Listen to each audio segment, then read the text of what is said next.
Welcome to ABC campus. आज हम accounting fundamentals के टॉपिक में objective based question and answer 51 to 60 को कवर कर रहे हैं। क्वेश्चन 51 है कि double entry to record the withdrawal of cash from business bank account by the owner is. तो एक तो जब ऑनर ने पैसे निकाले तो ये ड्राइंग्स हैं, ड्राइंग्स इंक्रीज होने से डेबिट होंगी,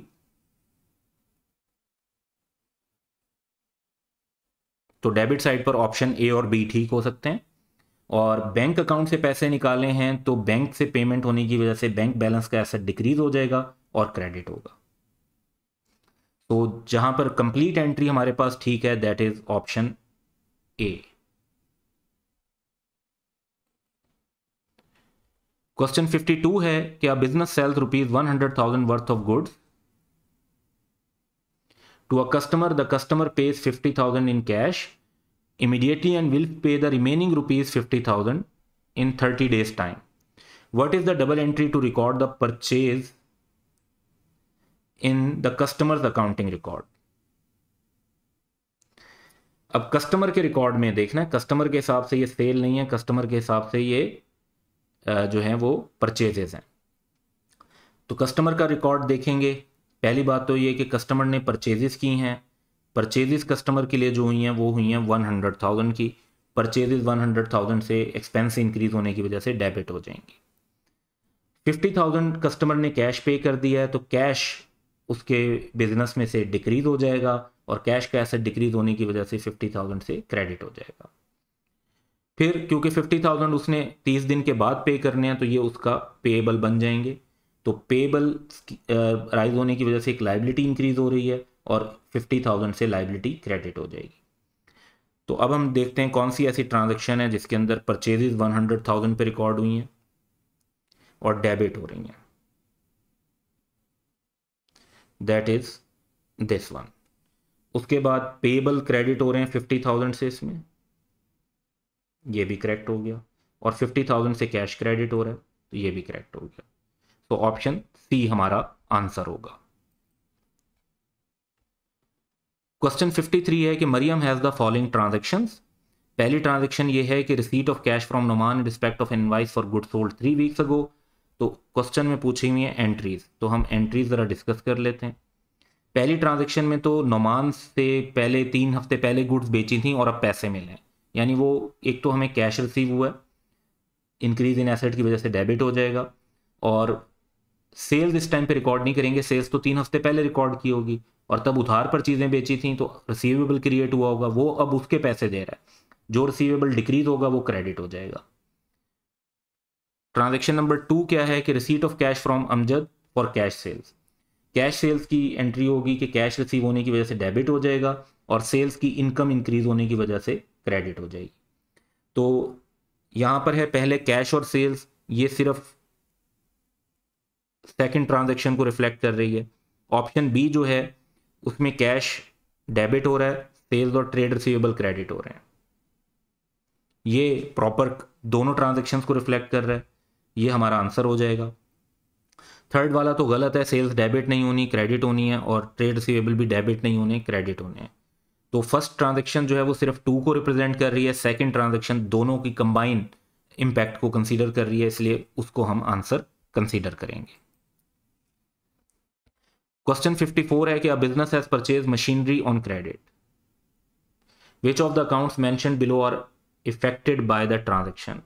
तो इसमें बड़ा सिंपल है, एक मशीनरी इन्वॉल्व है और एक अदर पेएबल, यानी हमारी जो ट्रांजैक्शन होगी वो होगी मशीनरी एसेट इंक्रीज होने की वजह से डेबिट होगी और अदर पेएबल्स लायबिलिटी में क्रेडिट होंगे।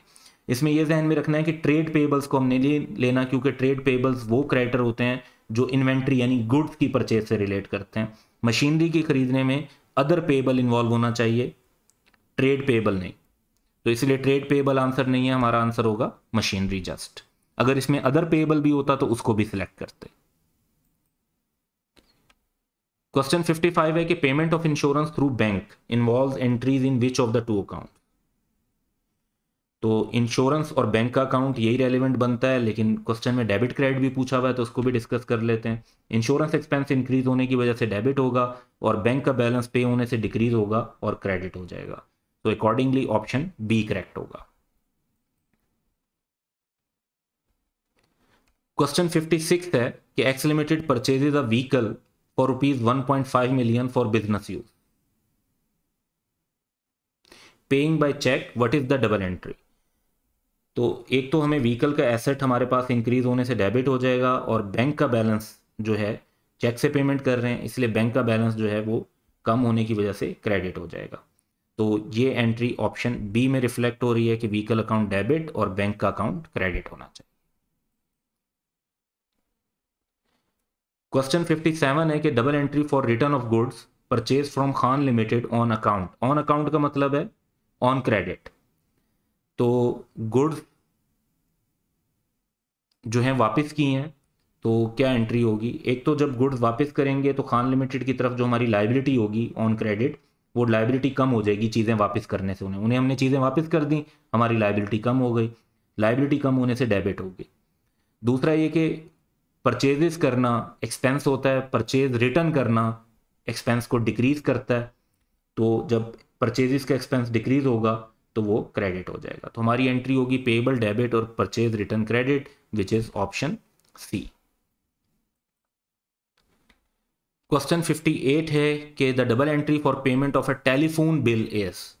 टेलीफोन बिल की डबल एंट्री जो है वो क्या होगी, और हमने पेमेंट कर दी है। तो इसमें एक तो टेलीफोन एक्सपेंसेस इन्वॉल्व हैं जो कि एक्सपेंस इंक्रीज होने की वजह से डेबिट होगा, और पेमेंट कर दी है तो कैश पे करने से, कैश का एसेट डिक्रीज होने से क्रेडिट हो जाएगा। That is option A. Question 59 है कि Khalid is a dealer in electronic goods, refrigerator, washing machine, air conditioner, television etcetera. He purchase 2 air conditioners. अब वो एयर कंडीशनर उसकी इन्वेंट्री भी है, लेकिन एयर कंडीशनर खरीदे हैं और इंस्टॉल किए हैं शोरूम में। अब वो एयर कंडीशनर जो उसने लोगों को बेचने के लिए खरीदे हैं वो उसकी इन्वेंट्री होगी, वो परचेज में रिकॉर्ड होगा। लेकिन वो एयर कंडीशनर जो उसने अपने शोरूम में इंस्टॉल किए हैं, लॉन्ग टर्म के लिए इस्तेमाल कर रहा है, वो उसके नॉन करंट एसेट होंगे। In the books of Khalid the cost of 2 air conditioner will be debited to. तो इसमें देखें ड्राइंग्स का तो इसमें मामला ही नहीं है, कैपिटल का भी कोई मामला नहीं है, ऑनर के साथ तो ट्रांजेक्शन ही नहीं हो रही है। ये नॉन करंट एसेट ट्रीट होंगे, ये इन्वेंट्री ट्रीट नहीं होंगे, क्योंकि ये लॉन्ग टर्म में शोरूम के अंदर as non current asset use होने हैं। जबकि परचेज अकाउंट तब होता जब वो चीजें जिसमें वो डील करता है, इवन वो एयर कंडीशनर जो उसने खरीदे होंगे ताकि वो लोगों को आगे सेल कर सके, उनको हम परचेजेस में रिकॉर्ड करते। तो परचेजेस में वो इन्वेंट्री आइटम होते हैं जो आगे हमने बेचने होते हैं, जो खुद इस्तेमाल करने होते हैं लॉन्ग टर्म में, उनको नॉन करंट एसेट कहते हैं। सो ऑप्शन सी यहां पे हमारा करेक्ट होगा। क्वेश्चन 60 है कि an asset was purchase for ₹1 million with the down payment of ₹200,000 and bill accepted for 800,000। तो एसेट 1 मिलियन का लिया, डाउन पेमेंट यानी फॉरन 200,000 दे दिए, और बिल एक्सेप्टेड फॉर 800,000 यानी आपने पेएबल अपना बना लिया 800,000 का। What would be the effect on total asset and total liabilities in the statement of financial position?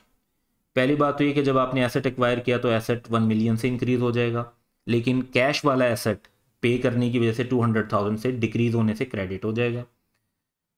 800,000 की आपकी लाइबिलिटी बन जाएगी जो आपने पे करने हैं बाद में। अब इसमें अगर देखें तो ये दोनों तो एसेट्स हैं,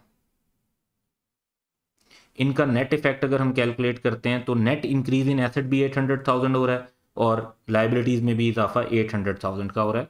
so that would be option D के नेट 8,000 से इजाफा हो रहा है और 800,000 से ही लाइबिलिटीज में भी इजाफा हो रहा है। So that's all for today. Have a good day.